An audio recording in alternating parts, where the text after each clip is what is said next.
अस्सलाम व्यूअर्स, आप देख रहे हैं कलम कैमरा। मैं हूं यशवीन जमाल और पीडीएम से जुड़े बहुत सारे मामलात, उन पर हमेशा कोशिश होती है कि आपसे बात की जाए, क्योंकि ज़ाहिर है इस वक्त मुल्क में हम देख रहे हैं कि एक पॉलिटिकल तहरीक किसी सूरत में ये कुछ जमातें हैं, 11 जमातें हैं जो कि एक नैरेटिव बिल्ड करने के लिए बहुत मुतहर्रिक हैं। अभी कल भी एक बहुत ही बड़ी रैली मरीम नवाज शरीफ और मौलाना फजल रहमान की क़यादत में हमने भावलपुर में देखी, और जो मुकदमा पीडीएम सामने रख रही है बुनियादी तौर पर वो anti PTI, anti Imran Khan मुकदमा है, जो कि अभी तक हमें समझ में आई है। इस हुकूमत की हर तरह की मुखालफत हम देख रहे हैं कि पीडीएम के प्लेटफॉर्म से की जा रही है। इस हुकूमत को कौन लेकर आया, कैसे लेकर आया, इसके ऊपर ना सिर्फ बात हो रही है जिस तरह के माजी में भी होती रहती है पाकिस्तान की सियासत में, बल्कि हमने ये देखा कि पीडीएम के प्लेटफॉर्म से नाम भी लिए गए, इदारे का नाम लिया गया, इदारे के सरबराह का नाम लिया गया, एक और जो साथ में एक असिस्टेंस वाला इदारा है उसके सरबराह का नाम लिया गया, और फिर ये कहा गया कि ये लोग इन्वॉल्व्ड हैं जो कि इस वक्त इमरान खान को हुकूमत में लाने के ज़िम्मेदार हैं, और हुकूमत में लाकर इस वक्त जो मुल्क की जो भी बदहाली इस वक्त हो रही है इस वक्त पाकिस्तान की, उसकी ज़िम्मेदारी उन लोगों पर इमरान खान से भी ज़्यादा आयद होती है जो कि उनको लाने के लिए रिस्पॉन्सिबल है। ये एक जनरल नैरेटिव है। अच्छा, जब नवाज शरीफ ने जनरल बाजवा का नाम लिया गुजरावाला के जलसे में, तो उस दिन भी मैंने आप लोगों से बात की थी और आप लोगों के साथ इंफॉर्मेशन की बुनियाद पर ये बात शेयर की थी कि पाकिस्तान पीपल्स पार्टी और बिलखुसूस बिलावल इस बात से खुश नहीं हुए, बल्कि उन्होंने इस बात पर इजहार नाराज़गी किया कि नवाज शरीफ को इस तरीके से जनरल बाजवा का नाम नहीं लेना चाहिए था, ये अप्रोप्रिएट नहीं है। किसी ना किसी लेवल के ऊपर शुरू में मौलाना भी रिलक्टेंट थे, लेकिन मौलाना शायद ग्रेजुअली कन्विंस हो गए कि अगर हमने जंग करनी है तो फिर हमें ऑल आउट जंग करनी पड़ेगी, और अब मौलाना जो है वो इस पॉइंट पर है कि वो कहते हैं, उनकी जमात ये क्लेम करती है कि हम शायद पिंडी जाकर जीएचक्यू के सामने धरना भी दे सकते हैं। अच्छा, ये जो सारा सिनारियो है जिसमें हम ये कहते हैं कि नवाज शरीफ ने नाम लिया, पीडीएम की कुछ पार्टीज़ के अंदर इसको लेकर जो है वो शायद कोई कन्फ्यूजन भी पाई जाती थी। अभी एक आज की खबर है, उसके साथ थोड़ा सा मैं इसको बिल्ड करना चाहती हूँ और जोड़ना चाहती हूँ। इस पूरे बैकग्राउंड आपको इसलिए दिया ताकि थोड़ा कनेक्ट करने में आसानी हो कि senator Rahman Malik senior politician है, बीबी के बहुत करीबी साथियों में से, पाकिस्तान की सियासत में हमेशा किसी न किसी एक्टिव रोल में अभी भी जो है स्टैंडिंग कमेटी इंटीरियर की उनके पास है, और वो सेनेटर हैं, सिटिंग सेनेटर हैं इस वक्त पाकिस्तान पीपल्स पार्टी की तरफ से। उन्होंने एक स्टेटमेंट दी है और उन्होंने ये कहा है कि इस वक्त बहुत बड़े पैमाने पर पाकिस्तान में फंडिंग की जा रही है भारत और अफगानिस्तान की जानिब से, अरबों डॉलर्स की वो कहते हैं जी की फंडिंग जो है वो की गई है, और जो मकसद है उस फंडिंग का वो है पाकिस्तान में अदम इस्तेहकाम फैलाना। एक बात। दूसरा, उन्होंने कहा कि वो जो फंडिंग की जा रही है वो डिफरेंट सर्विसेज और सोर्सेज के थ्रू पाकिस्तान में लाई जा रही है, उसके ज़रिए पाकिस्तान में मजहबी इंतहा पसंदी को हवा देने की कोशिश की जाएगी, लसानी फसादात करवाने की कोशिश की जाएगी, दहशत गर्दी की कार्रवाइयाँ करवाने की कोशिश की जाएगी। और जो बार बार उन्होंने एक बात की और असर्ट किया जिस बात को, वो ये था कि पाकिस्तान की फ़ौज को, अफवाज पाकिस्तान के सरबराहान को बदनाम करने के लिए एक फुली लोडेड कैंपेन का आगाज़ करवाने के लिए भी ये फंडिंग इस्तेमाल की जाएगी। और इस वक्त उन्होंने ये कहा कि पाकिस्तान में पाकिस्तानी फ़ौज के ख़िलाफ़ एक मुहिम चल रही है, एंड सेनेटर साहब का ये कहना था कि वो जो मुहिम है उसके पीछे भारत है, उसके पीछे अफगानिस्तान है, और ये जानबूझकर किया जा रहा है। और जब भी कोई लसानी फसाद, कोई टेररिस्ट इंसिडेंट, कोई इस तरह की चीज़ पाकिस्तान में करवाई जाएगी, उसके बाद उन्होंने ये कहा कि फिर आप ये देखेंगे कि एक बड़ी ही कंसोलिडेटेड किस्म की कैंपेन जो है वो सोशल मीडिया के ऊपर चलाई जाएगी, और वो कैंपेन जो है उसका मकसद होगा आर्मी चीफ को और आर्मी को बदनाम करना और पाकिस्तान की फ़ौज को सारी सिचुएशन में ड्रैग करना। और फिर उन्होंने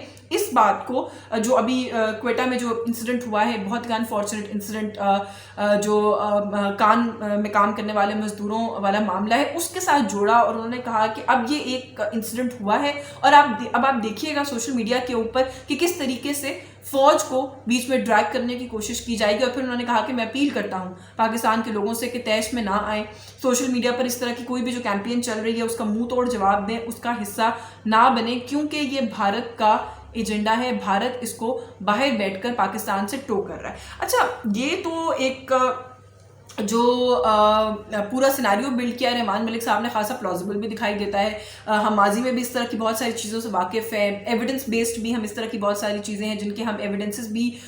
بطور ایک ملک رکھتے ہیں کہ بھارت جو ہے وہ پاکستان میں اس طرح کی ایکٹیویٹیز کے اندر گاہے بگاہے انوالوڈ رہا ہے. لیکن جب ہم یہ کہتے ہیں کہ پاکستان میں ایک کیمپین کا آغاز کر دیا گیا ہے, ایک کیمپین کو لانچ کر دیا گیا ہے, کیمپین کا صرف اور صرف مقصد ایک ہی ہے اور وہ ہے پاکستان کو ملائن کرنا اور پاکستان کی فوج کو ملائن کرنا, تو یہ ایک بہت بڑا کلیم ہے. کیونکہ اس وقت اگر پاکستان میں کوئی ایسا ہے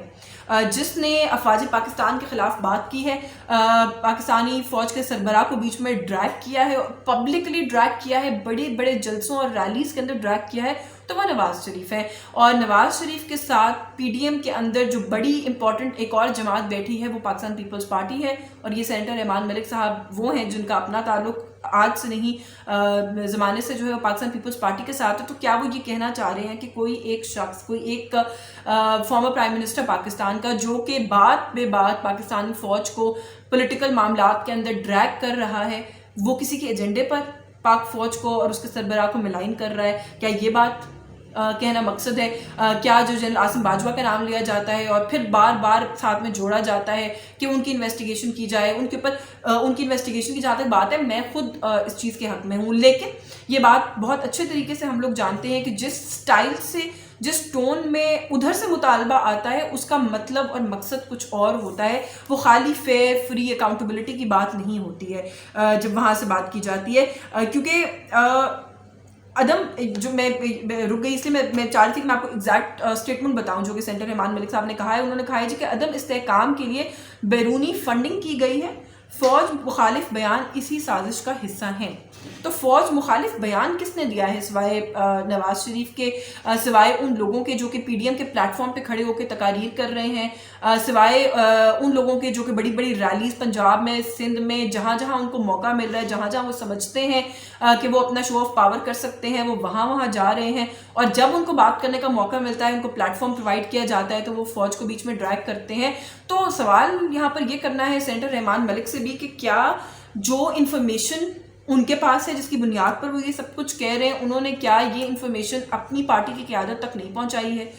کیا بلاول بھٹو زرداری اور آصف علی زرداری اس انفارمیشن سے اویئر نہیں ہے, وہ بے خبر ہیں؟ اگر وہ بے خبر نہیں اور باخبر ہے تو پھر وہ کیا جان بوجھ کر کسی ایسی چیز کا حصہ مہم کا بن رہے ہیں؟ اور اگر جان بوجھ کر بن رہے ہیں تو یہ بات تو ہم بہت اچھے طریقے سے جانتے ہیں کہ جب اس طرح کے معاملات کے اندر خاموشی اختیار کی جاتی ہے تو خاموشی کا مطلب کنسنٹ ہی ہوتا ہے. تو کیا پھر پاکستان پیپلز پارٹی کی اس کے اندر کنسنٹ ہے؟ اور اگر کنسنٹ ہے تو کیا پھر رحمان ملک صاحب اپنی ہی قیادت کو کچھ سمجھانے کی کوشش کر رہے ہیں اور کیا انہی کے خلاف بھی بات کر رہے ہیں؟ یہ کچھ سوالات ہیں جو میرے ذہن میں آئے, اینڈ آئی تھاٹ کہ میں آج کی اس ویڈیو میں آپ لوگوں سے بات کروں. بٹ آخر میں یہ ضرور کہوں گی کہ مقصد کوئی بھی ہو, سیاسی ہو, جیسا کیسا بھی معاملہ ہو, ان معاملات کو ہینڈل کرنے کے لیے, حل کرنے کے لیے بہت سارے لیگل کانسٹیٹیوشنل فورمز موجود ہوتے ہیں. کسی بھی پبلک گیدرنگ میں یا کسی بھی اس طرح کی جگہ پر جہاں پر آپ کو اس قدر میڈیا اٹینشن حاصل ہو کہ آپ کا کہا ہوا ایک ایک لفظ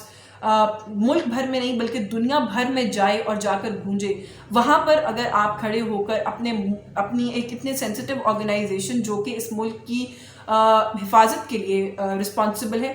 ضامن ہے, آپ اس کے سربراہ کو ڈریگ کریں, آپ اس ادارے کی سینکٹیٹی کو کویسچن کریں, اور تو یہ ملک دوستی جو ہے اس کو کسی صورت نہیں کہا جا سکتا. سو مقصد جو بھی ہے, فنڈنگ ہے نہیں ہے,